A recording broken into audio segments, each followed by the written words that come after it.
Hello and welcome to the Nutrition Diva podcast. I'm your host, Monica Reinagel. And whether you are shopping for groceries these days in your usual store, depending on delivery services, or ordering from online retailers, you may have run into some difficulty getting various foods. My guest on today's podcast is Dr. Garrett Grady Lovelace. She's an associate professor in the School of International Service at American University. And her work focuses on global environmental and agricultural policy and the domestic and global impacts of U.S. farm policies. Dr. Grady Lovelace joins me today to discuss the impact of COVID-19 on food production and distribution, and how this pandemic is affecting the farmers, the farm laborers, as well as the consumers who are at the end of the food supply chain.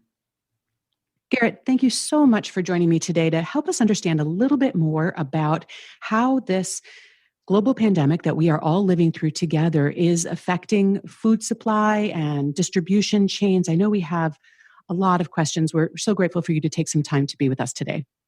Thanks, Monica. It's really an honor to be here.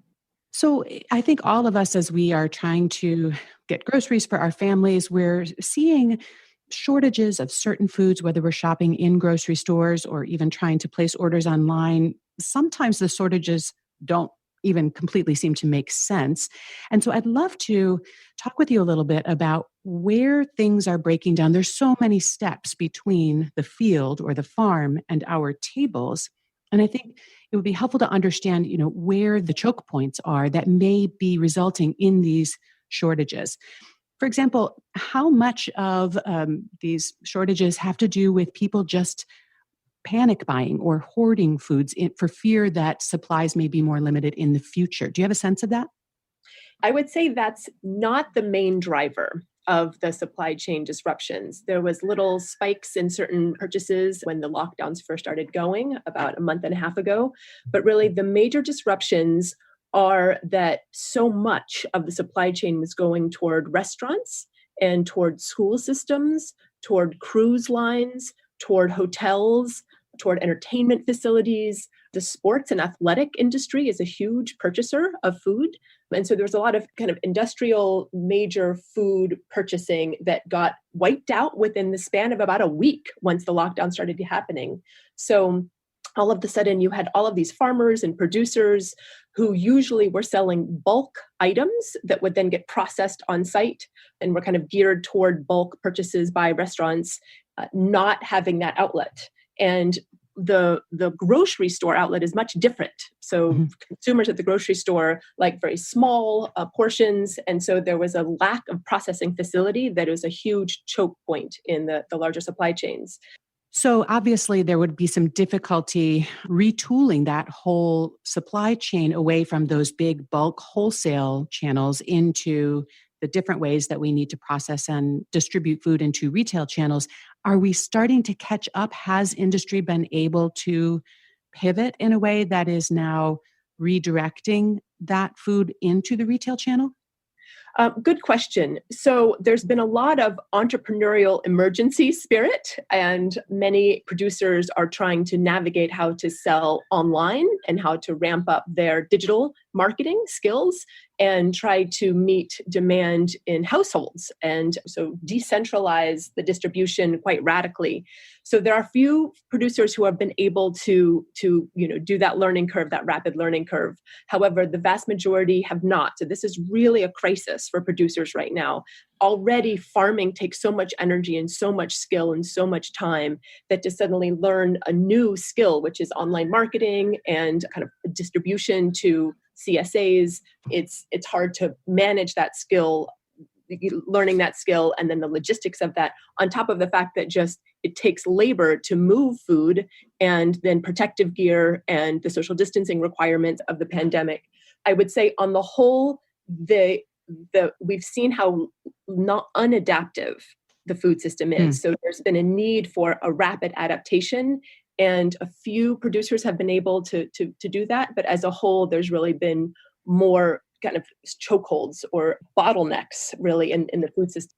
this will unfold into a radically decentralized supply chain. It will have to, but it's been an awkward few weeks, to say the least. Absolutely. And it is interesting to think about how our food distribution systems will be forever altered by this, that this won't perhaps be just a temporary adjustment, but there could be, we may always look at food distribution a little bit differently as a result.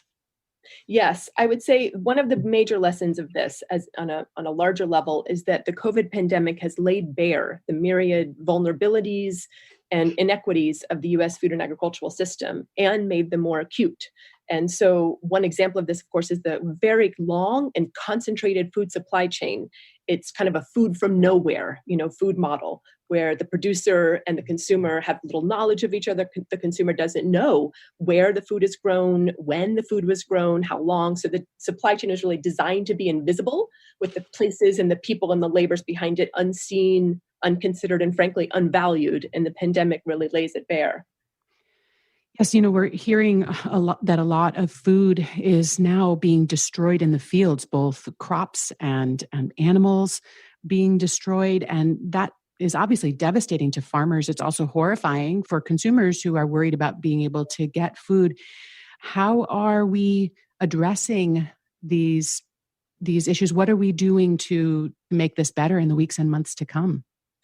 Yes, good question. So certainly farmers are disking hundreds and thousands of acres of fresh produce into the ground, which means plowing it under, because they're unable to have it be processed and transported because a lack of labor because of the pandemic has really radically impacted food workers all along the supply chain and farm workers. Yeah, let's stop and talk just about that for a minute. So, so the food is available, but we don't have enough workers to harvest it, perhaps process it, whether that's washing the lettuce or actually slaughtering the animals.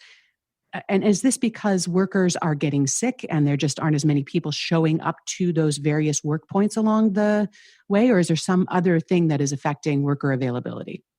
Right. So largely the issue, so there's always been an issue with very unsanitary and exploitative labor conditions for farm workers in the US. This goes back many, many decades and generations. It's quite acute right now. And so you have something like 85% of fresh produce being harvested by hand still. So much of agriculture is quite mechanized in terms of corn, with big combines. But in terms of fresh vegetables, a lot of that is still harvested by hands, and it is immigrant, largely a labor force, and largely undocumented. And so these people, men, women, even children, have little recourse to legal help if they're being exploited or harassed, or if there's wage theft issues, which those are rampant, or medical. So there's clearly no paid sick leave. And so they're encouraged to keep working. The conditions, people are crammed into trucks, driven to fields. The lodging is cramped. And so the whole materiality of the food labor situation is conducive for outbreaks and contagion, and quite lethal contagion. So we're just learning how many farm workers have been infected, how many have died, how many can't work. And so that plus the border, there's been a lot of building up the border from the federal government. And so that's also leading to less people in the fields working. And because fresh produce is so time sensitive, if you don't have hands there harvesting, it will rot. And so the farmers really, at that point, also don't know what to do and are losing their markets and have to disc it just to make sure they're not spending more labor on their part for a product that's not going to be able to be processed in time to get to markets. Yes, as you say, this really has exposed a lot of the vulnerabilities in the system. And it strikes me that we have sacrificed flexibility in the name of efficiency, and that we need to build a food system that includes a little bit of both.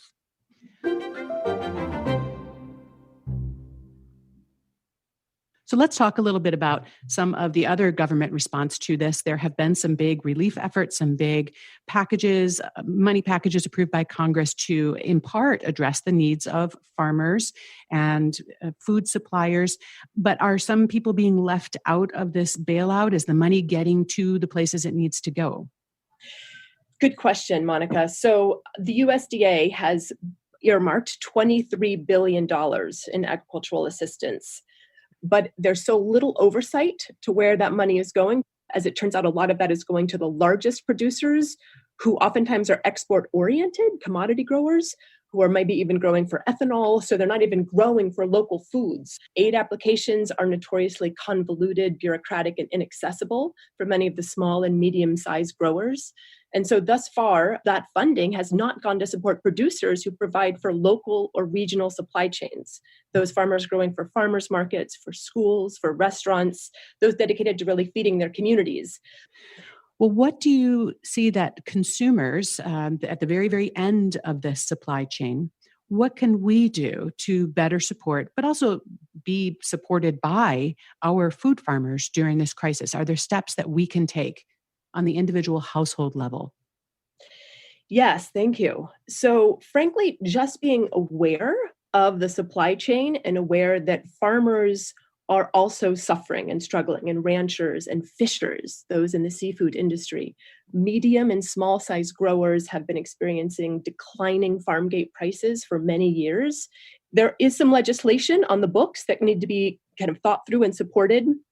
There's a Relief for America's Small Farmers Act, which is hopefully going to be helping small and historically disadvantaged farmers and ranchers to help them navigate what could be financial devastation and land loss. The Food Chain Worker Alliance has issued a few directives to help emergency temporary standards OSHA expand for infectious diseases and paid sick leave for the farm, food, and fishery workers. 21.5 million people work in the food system across the US. So these are essential workers feeding us, and they're really largely systematically undervalued.